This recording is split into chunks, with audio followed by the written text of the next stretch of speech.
임플란트랑 기둥을 연결시키는 게 나사로 조여서 연결을 시킨다고 말씀드렸잖아요. 쓰다 보면 안에 있는 나사가 조금씩 풀리기도 합니다. 아프지가 않고 씻는데도 크게 불편함이 없는 경우가 많기 때문에 환자분들이 그냥 지나쳐 버리십니다. 근데 그 상태에서 바로 병원을 오셔야지 더 쓰다가 해버리면 나사 자체가 아예 부러져 버린다거나 조금 깨져나가거나 찢어져 버릴 수가 있습니다. 그렇게 되면은 임플란트 자체를 까지 생깁니다.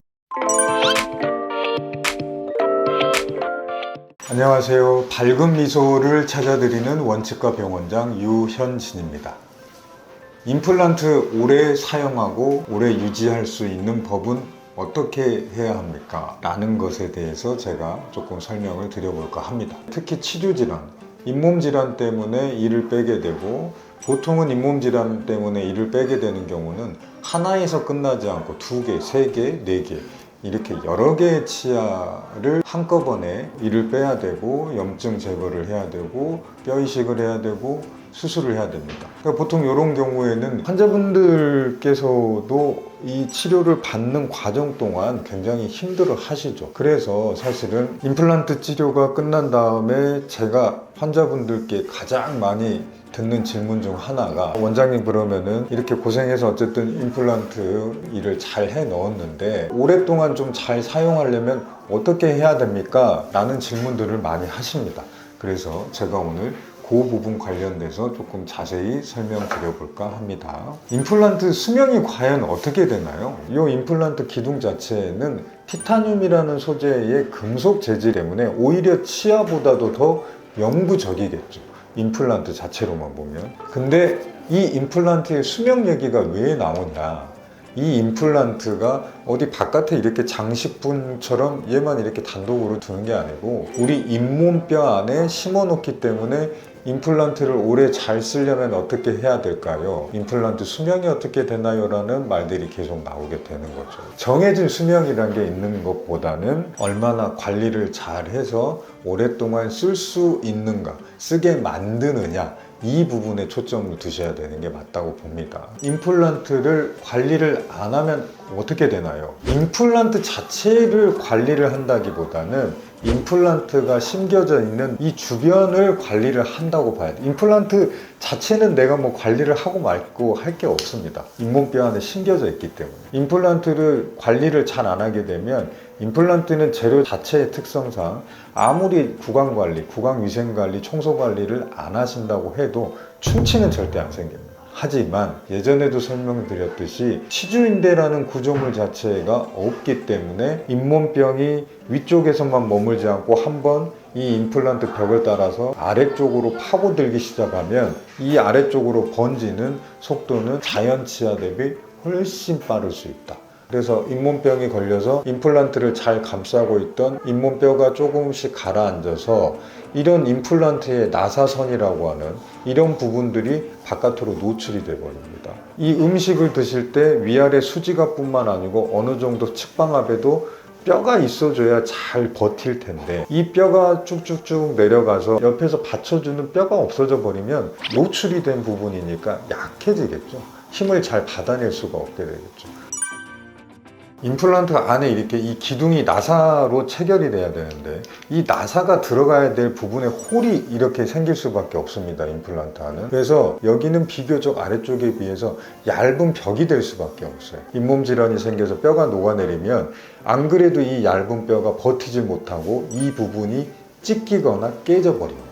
그러면 임플란트 관리 어떻게 해야 되나요? 결론부터 말씀드리면 치아 관리하는 거랑 별 다를 게 없습니다. 똑같습니다. 치아 관리하듯이 구강 청소 관리를 꼼꼼하게 내 치아 닦는 것처럼 해 주셔야 되고 오히려 더 신경 써서 관리를 해야 된다. 특히 치아하고 치아 사이 맞닿는 아래 공간의 잇몸뼈가 아주 건강한 잇몸뼈는 이렇게 볼록 좀 솟아있는 구조가 됩니다. 그래서 사실은 치간 입술이라는 입술을 쓸 필요가 없게 되죠. 하지만 이를 빼고 임플란트를 하게 되면 임플란트랑 자연치든지 아니면 임플란트랑 맞닿는 이 아래 공간이 까맣게 삼각형 모양이라고 보인다고 해서 블랙 트라이앵글이라고 표현을 하는데 치간 입술 관리를 꼭 하셔야 된다. 정기적인 치석 관리, 치석 제거, 그 다음에 정기적인 구강 검진, 이런 기본적인 것들을 다 포함해서 잘 해주셔야 되고, 오히려 건강했던 내 치아를 쓸 때보다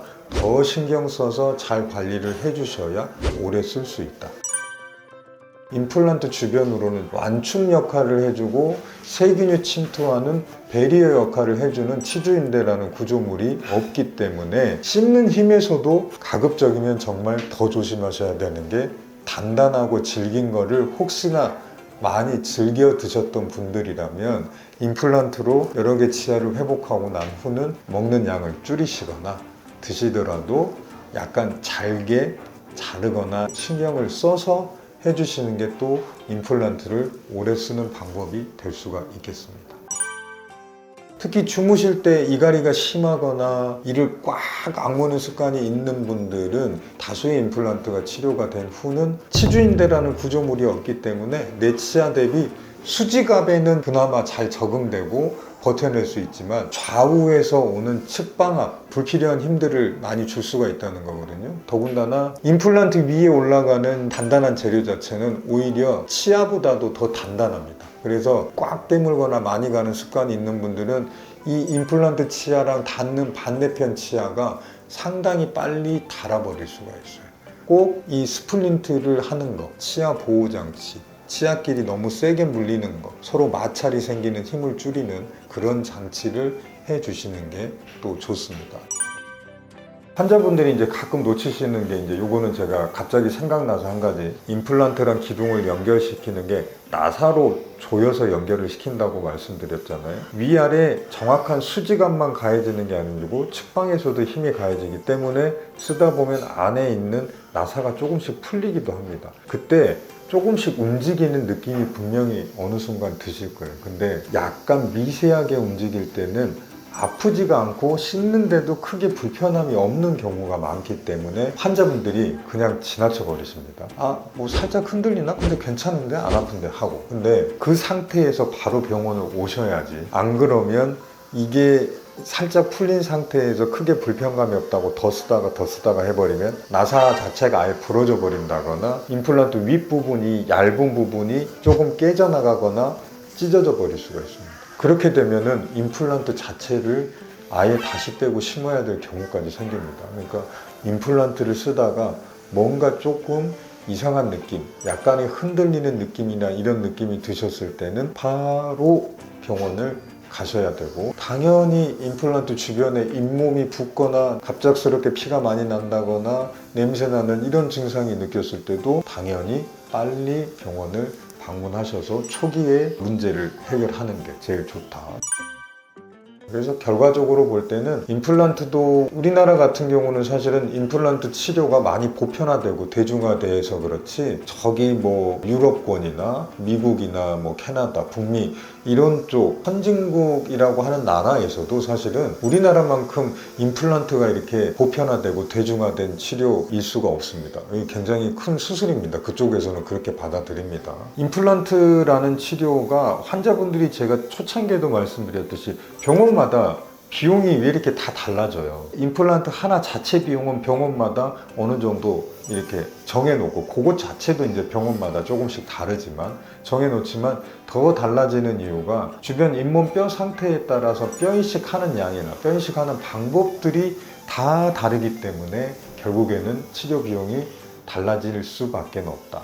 그래서 이 설명을 왜 드리냐고 하면, 각 치아마다 주변에 잇몸뼈가 녹아내린 양, 그 다음에 상악동이 남아있는 양, 뭐 이런저런 여타의 굉장히 많은 요소들이 고려가 돼서 결국에는 임플란트를 오래 쓸 수 있는 기본 바탕이 되는 건, 애시당초 처음에 진단을 하고 임플란트 수술 받을 때 잘 돼야 되는 게 너무나 기본, 처음 시작이겠죠. 임플란트 치료가, 뼈 이식이 이런 치료가 잘 되고 나서부터 그 후에 관리가 잘 돼야 잘 되기 때문에, 처음에 이제 병원 찾고 상담 받으실 때도 이왕이면 굉장히 많은 다수의 경험이 많고 이런 병원들을 좀 찾아서 상담도 잘 받으시고 수술도 잘 받으시면, 거기서부터가 시작이 돼서 관리까지 잘 이어나가시면 임플란트를 정말 오랫동안 튼튼하게 잘 쓰실 수가 있을 겁니다.